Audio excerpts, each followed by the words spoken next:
Thank you all for tuning back into the third installment of a three-part series in the Daniel Boone National Forest. I'm your host, Vintage, and this is Back 4080V. If you've been following along and like what you see, please hit that subscribe button and like button.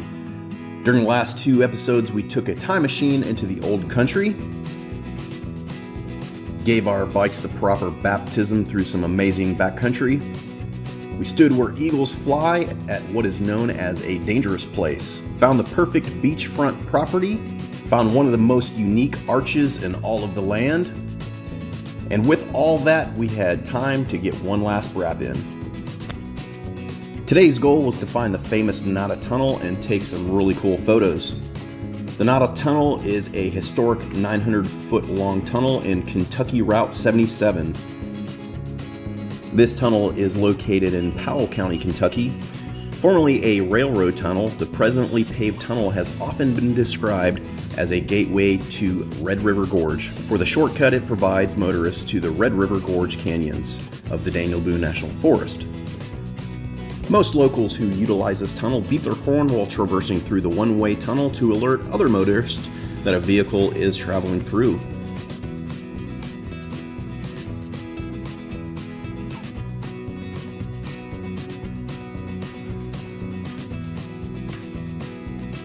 For all of you that are scratching your heads onto why I'm attempting yoga, it was an attempt to show a friend that I too can do yoga on a bike.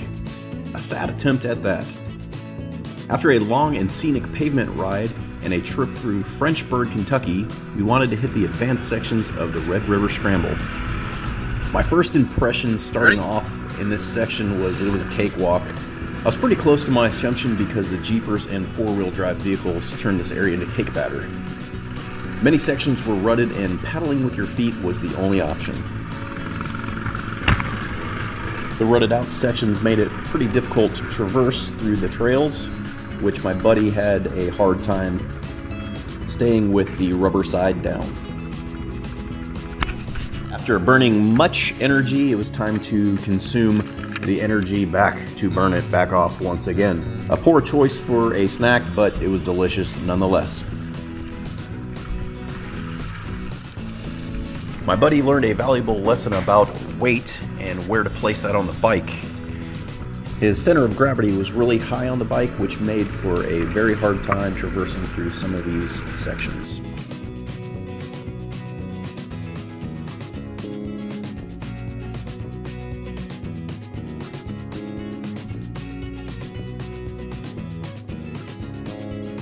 A quick jaunt down the road brought us to the Fitchburg Furnace. This furnace was established in 1869, but only was in service for about 4 years. The Fitchburg Furnace was the world's largest charcoal iron furnace and is the last to be built in Kentucky. The massive structure stands 81 feet long and 40 feet wide and 60 feet high. After years of decay, in 2001, a bunch of concerned citizens and property owners around the area named the Friends of Fitchburg Furnace raised enough money through local, state, and federal governments to help maintain and to fix the structure back to its original look.